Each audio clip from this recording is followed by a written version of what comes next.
Cricket match ছিল, সেখান থেকে ফিরছি, তাই এগুলোর সাথে। তাই না রে রায়হান?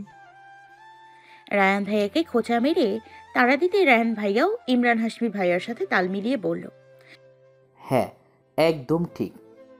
তন্নি ধমকের সুরে বলল, ডাহা মিথ্যা কথা। আজকে কোনো ক্রিকেট ম্যাচ ছিল না। যদি কোনো ক্রিকেট ম্যাচ থাকতো তাহলে পৃথিবী উল্টে গেলেও তায়াং ভাইয়া ও অ্যানাস ভাইয়া আমাদের সাথে আসতো না।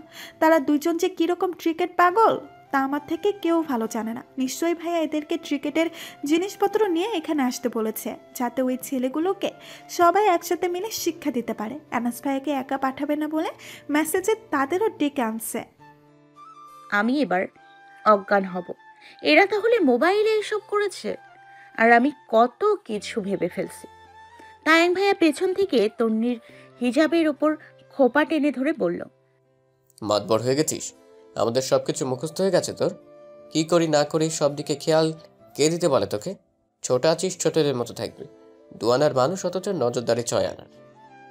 তন্নি ভাইয়ার হাতে থাপ্পড় দিতে দিতে বলল, ভাইয়া স্যার, লাগছে। এগুলো আমার সত্যি মুখস্থ হয়ে গেছে। তায়ান ভাইয়া তন্নির খোপা ছিঁড়ে ইমরান ভাইয়াদের বিদায় জানালো। এবার বোধগম্য হলো সবকিছু। এরা সবাই মিলে ওই 6টাকে আচ্ছা করে শিক্ষা দিয়েছে। ইমরান হাশমি ভাইয়া, রায়হান ভাইয়া, শাহেদ ভাইয়া আমাদের থেকেও বিদায় নিল। প্রত্যেকে তায়াং ভাইয়া ও এনজিও সংস্থাকে জড়িয়ে ধরে উল্টো দিকে পথ ধরল। আমরাও হাঁটতে লাগলাম বাড়ির দিকে। এখান থেকে হেঁটে যেতে 10 মিনিটে বাসায় পৌঁছে যাওয়া যায়। আমরা চুপচাপ হাঁটতে লাগলাম। হাঁটতে হাঁটতে আমি মুখ বাঁকিয়ে বললাম, আমি তো ভেবেছিলাম তায়াং ভাইয়া তোরা ওদেরকে ভয় পেয়ে গেছিস। তোরা দুজন আর ওরা 6জন, তাই সব শুনেও না শোনার ভান করছিস, আর ওদেরকে কিছু না বলেই ছেড়ে দিবি। এনাজ সামনের দিকে দৃষ্টি রেখেই বলল, ছেড়ে দিতাম যদি না আমার সম্পত্তির দিকে নজর দিত। সাহসে তারিফ করতে হয়, আমার জিনিসের দিকে নজর দেয়। ওদের সাহস দেখে সত্যিই অবাক হয়েছি। আমরা বসে আছি, তারপরও টিউজ করে সাহস দেখিয়েছে। এবার বুঝুক মজা। আমি কপাল কুঁচকে জিজ্ঞেস করলাম, আপনার সম্পত্তি জিনিস মানে? এনাজ আমার কথার উত্তর না দিয়ে আমতামতা করে তায়াং ভাইকে বলল, তাই জলদি বাসায় যেতে হবে, অনেক রাত হয়ে যাচ্ছে। সবাই জলদি পা চালাও। আমার কিছুটা রাগ হলো। এনজিও সংস্থা আমার প্রশ্ন এড়িয়ে গেল, কিন্তু কেন তা তো জানি না। সম্পত্তি বলতে কি বোঝালো সে?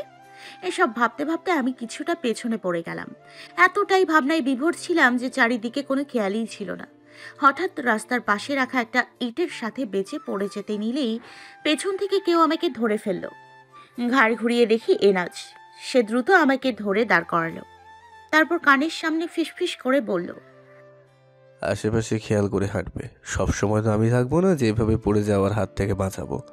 নিজেকেই ঘুরে দাঁড়াতে হবে। অবশ্য যখন আমি থাকবো তখন আমি সব বাধা বিপদ থেকে রক্ষা করব, কিন্তু আমি না থাকলে কি হবে তখন? আর এত কিছু ভেবে নিজের ছোট্ট মাথাটাকে প্রেশার দিও না তো। যা হচ্ছে তা হতে দাও। উনি কথাগুলো একদমে বলে দ্রুত সামনে এগিয়ে গেল। আমি এখনো সেভাবেই দাঁড়িয়ে আছি। এদের রহস্যময় কথার আগাগোড়া কিছুই আমি বুঝি না। আকাশে আজ বিশাল থালার মতো চাঁদ উঠেছে। সেই আলোতে দেখলাম এনার সামনে এগিয়ে যাচ্ছে। কিছু সময় পর পেছনে তাকিয়ে দেখলো আমি এখনো সেভাবেই দাঁড়িয়ে আছি। তাই সে আবার ফিরে এলো। তারপর হাত টেনে সামনে নিয়ে যেতে লাগলো। উনি আমার হাত ধরতেই আমার শরীরে 440 ভোল্টেজের শক লাগলো। যদিও এটা প্রথম নয়। আমি একবার হাতের দিকে তাকিয়ে আরেকবার এনাজের দিকে তাকালাম। তারপর ঝাড়া মেরে আমার হাতটাকে ছাড়িয়ে দ্রুত পায়ে তাকে ক্রস করে সামনে এগিয়ে গেলাম। এনাজ সেখানেই ঠায় দাঁড়িয়ে রইল, কিন্তু আমি পেছনে তাকালাম না, কারণ নতুন করে কারোর মায়ায় পড়তে চাই না আমি। আগর তুম মিল যাও পুরানটা ছোড় দেঙ্গে হাম। বারান্দায় বসে সকালের আকাশ দেখছি আর চেঁচিয়ে উল্টো পাল্টা লিরিক্সের গান গাচ্ছি। কফি ঠান্ডা হয়ে শরবত হয়ে গেছে, তাও আমার কোনো তাল নেই। কফিকে শরবত বলারও একটা কারণ আছে। মনে রং লাগছে তো, তাই আজ মনের সুখে 1 চামচের বদলে 2 চামচ চিনি দিয়ে কফি বানিয়েছি, তাও গান গাওয়ার তালে ঠান্ডা হয়ে পারফেক্ট শরবত হয়ে গেছে। ঘুম থেকে ওঠার পর থেকে মনটা আজ ফুরফুরে, কিন্তু কি কারণে তা খুঁজে পাচ্ছি না। মাঝে মাঝে কারণ ছাড়াই আমার মন ভালো থাকে, আবার কারণ ছাড়াই মন খারাপ হয়। এক চুমুকে শরবতটুকু সাবার করে চোখ মুখ খিচে ফেললাম। বাপরে কি মিষ্টি রে! এর পরের বার মনের সুখের ঠেলায় আর যাই করি চিনি বেশি দিয়ে কফি বানাবো না। তন্নি ঘুম ঘুম চোখে অ্যাসাইনমেন্ট কমপ্লিট করছে। ওর স্যার ওদের এক গাদা অ্যাসাইনমেন্ট দিয়েছে, সেগুলো কমপ্লিট করতে করতে বেচারি বুড়ি হয়ে যাবে। ওকে জ্বালানোর আইডিয়া আমার মাথায় বেশ কিছু সময় ধরে ঘুরছে, তাই আবার জোরে জোরে চিৎকার করে হেরে গলায় গান শুরু করলাম। अगर तुम मिल जाओ पुराना छोड़ देंगे हम, अगर तुम मिल जाओ पुराना छोड़ देंगे हम, तुम्हें पाकर जमाने को रिश्ता तोड़ देंगे हम, अगर तुम मिल जाओ पुराना छोड़ देंगे हम। উল্টাপাল্টা কি গাইছি তা আমি নিজেও জানি না। আমি জানি ভুল হয়েছে, তারপরেও থেমে নেই। তন্নি একবার কটমট চোখে আমার দিকে তাকালো। আমি সেদিকে ভ্রুক্ষেপ না করে নিজের মতো গান গাইতে লাগলাম। এবার তন্নি টিকতে না পেরে চেঁচিয়ে উঠল, নোভা আপু, দয়া করে তোমার ফাটা বাস গলার গান বন্ধ করো। আমি আর নিতে পারছি না। আমাকে দয়া করে শান্তি মতো একটু অ্যাসাইনমেন্টগুলো করতে দাও। আমি অজ্ঞান হলে এগুলো শেষ কে করবে? যদি তোমার গান শুনে আমি সত্যি সত্যি অজ্ঞান হই, তাহলে সব অ্যাসাইনমেন্ট তোমাকে দিয়ে করাবো। তোমার যদি এতই গান গাইতে ইচ্ছে করে, তাহলে দয়া করে বাথরুমে যাও। সেখানে চিল্লিয়ে গান গাইলেও আমার কানে ততটা লাগবে না। আমি মুখ বেঁকিয়ে ওকে ভেঙচি কেটে বললাম, এর জন্য কারোর ভালো করতে নেই। আমি তোর একঘেয়েমি দূর করতে গান শুনিয়ে বিনোদন দিতে চাইলাম, আর তুই আমাকে অপমান করছিস। যা, শোনাবো না তোকে গান। আমার গান শোনার জন্য দুদিন পর দেখিস বড় বড় অডিশন থেকে লোক আসবে। অনেক চাপা মারছো বইন, এবার থামো। তোমার এই গান শুনলে সাধারণ পাবলিক তোমাকে গালাগালি করে পচা ডিম টমেটো ছুঁড়ে মারবে। আর বড় বড় অডিশনের লোকেরা তো বহু দূরেই থাক। ভুলে যদি তারা এসেও পড়ে, তাহলে তাদের জন্য অ্যাম্বুলেন্স ভাড়া করতে হবে। কেন? তারা তো সবাই অজ্ঞান হয়ে যাবে। তাদেরকে তো হসপিটালে নিয়ে অ্যাম্বুলেন্স লাগবে। কানেও কম শুনবে। তোমার এই হ্যাড়া গলার গান শুনে তো তাদের কান দুটো আস্ত থাকবে বলে মনে হয় না। আমি রেগে চিৎকার করে বললাম, তন্নি রে, থাম জলদি। তুমি আর গান গেও না, তাহলে আমি অটোমেটিক থেমে যাব। ধুর, মুডটাই নষ্ট। আজকাল শিল্পীদের কেউ সম্মানই দেয় না। আসল শিল্পীদের সবাই সম্মান দেয় নোভা আপু, কিন্তু বাথরুম সিঙ্গারদের কেউ সম্মান দিবে না। তাদের সম্মান দিতে গেলে দেখা যাবে বাংলাদেশের 16 কোটি মানুষই শিল্পী হয়ে গেছে। চুপ থাক তুই, গান গাওয়ার মুডটাই নষ্ট করে দিয়েছিস। তন্নি হো হো করে হেসে উঠল। আমি একবার ওর দিকে তাকিয়ে ক্রোর দৃষ্টি নিক্ষেপ করে আবার আকাশের দিকে তাকালাম। মেয়েটা আমার মান সম্মান পুরো ফালুদা বানিয়ে দিল। কোথায় যেচে গিয়েছিলাম ওকে জ্বালাতে, সেখানে আমি অপমানিত হয়ে এলাম। আমার এই হেরে গলার উজ্জ্বল প্রতিভা মিশ্রিত কণ্ঠটাকে কেউ মূল্যায়ন করে না। যেদিন আমি সুপার সিঙ্গার হয়ে যাব, সেদিন সবাইকে দেখিয়ে দিব। কিন্তু আমাকে সুপার বাথরুম সিঙ্গার পুরস্কারটা দেবে কে? এটাও তো ভাবার বিষয়। না, এই পৃথিবীতে আর্টিস্টদের কোনো গুরুত্বই দেওয়া হয় না। আমি আজই মঙ্গল গ্রহে পাড়ি দিব। আসসালামু আলাইকুম বড় আপু।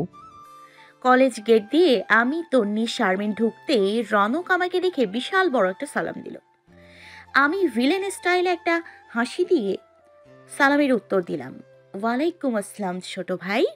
তা খবর কি, দিনকাল কেমন চলে? আলহামদুলিল্লাহ ভালো। আমি আশেপাশে তাকিয়ে দেখলাম কোনো মানুষ নেই, তাই রনক মহাশয় এত জোরে সালাম দিয়েছে। মানুষ থাকলে এতক্ষণ সে লেজ গুটিয়ে পালাতো। আমার ধারের কাছেও তাকে দেখা যেত না। তার সাঙ্গাপাঙ্গারা মুখে তালা মেরে দাঁড়িয়ে আছে। এক একটার মুখের ভাবভঙ্গি এমন যে কেউ তাদের মুখে কুলু পেটে দিয়েছে। আজকাল রনক ও তন্নির মধ্যে বেশ ভাব দেখতে পাচ্ছি। দুজন দুজনের সামনাসামনি হলেই মিষ্টি হাসি দেয়, সাথে চোখের ইশারায় কথাবার্তাও হয়।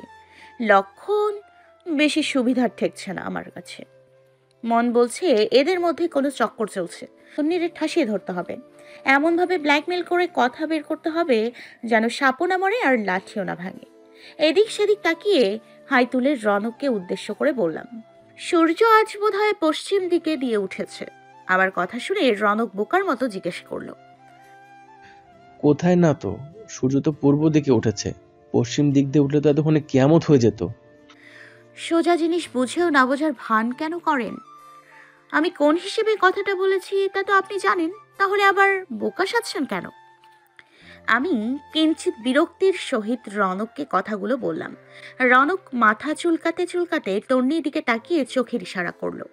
তন্নিও চোখের ইশারায় কি জানি বোঝালো। ওদের কথা ওরাই বুঝলো। মাঝখানে আমি বেকুবের মতো তাকিয়ে রইলাম।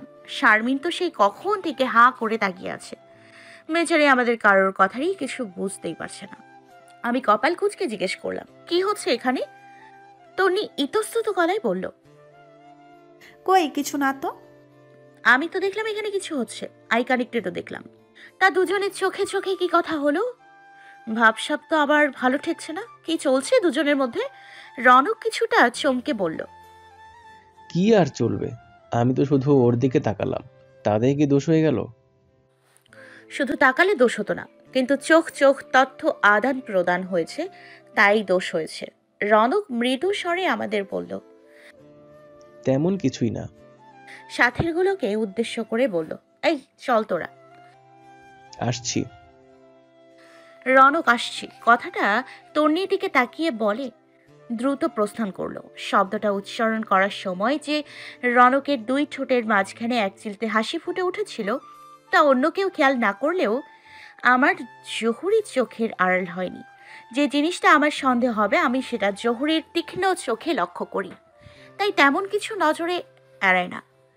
তন্নি দ্রুত পায়ে সামনে চলতে চলতে বলল, আমার ক্লাসে দেরি হয়ে যাচ্ছে, আমি গেলাম। তন্নি যে সাইড কাটিয়ে চলে গেল তা ভালো করে বুঝে ফেলেছি, কিন্তু ওকে তো আমি পরে জোকের মতো জেকে ধরবো। এখন কিছু বলবো না। শারমিন অসহায় মুখে আমার দিকে তাকিয়ে জিজ্ঞেস করলো, আমাকে কি বলবি? একটু আগে এখানে কি হলো? আমি তো তোদের কথা কিছুই বুঝলাম না। রনক তোকে সালাম দিল, তোকে আপু বলল, তুই ওকে ছোট ভাই বললি। তন্নির এভাবে চলে যাওয়া কিছুই মাথায় ঢুকছে না আমার। আচ্ছা তোকে প্রথম থেকে সব খুলে বলি। জলদি বল। শারমিনকে প্রথম থেকে সব খুলে বললাম। সব কথা শুনে শারমিন চোখ দুটো রসগোল্লা করে বলল, তুই একা এত কিছু করে ফেলছিস আর আমাকে একটু জানালিও না। এই যে এখন জানলাম। বকর বকর না করে জলদি পা চালা, ক্লাসে বোধহয় স্যার চলে এসছে। দুজন দ্রুত হাঁটতে লাগলাম। হঠাৎ আমার চোখে পড়ল প্রিন্সিপালের রুমের দিকে। আমাদের ক্লাসে যেতে হলে তার রুম ক্রস করে আমাদের যেতে হয়। স্যারের রুম থেকে অ্যাশ কালারের ব্লেজার, গলায় সাই কালারের ওড়না, কালো প্যান্ট পরিহিত একটা সুদর্শন চেহারা ছেলে বের হলো। সে বারান্দায় দাঁড়িয়ে মোবাইলে কারোর সাথে কথা বলতে শুরু করলো। তাকে দেখে অলরেডি আমার পা থেমে গেছে। সারা পৃথিবী মনে হচ্ছে ঘুরছে। ছেলেটা পেছন দিকে ঘুরে থাকলেও তার এক সাইড আবছা বোঝা আছে। আর সে যে আমার ভয়ানক অতীত, তাকে চিনতে আর আমার ভুল হতে পারে না। আমি এক কদমও এগোতে পারলাম না। সারা শরীর আমার ঠান্ডা হয়ে আসছে।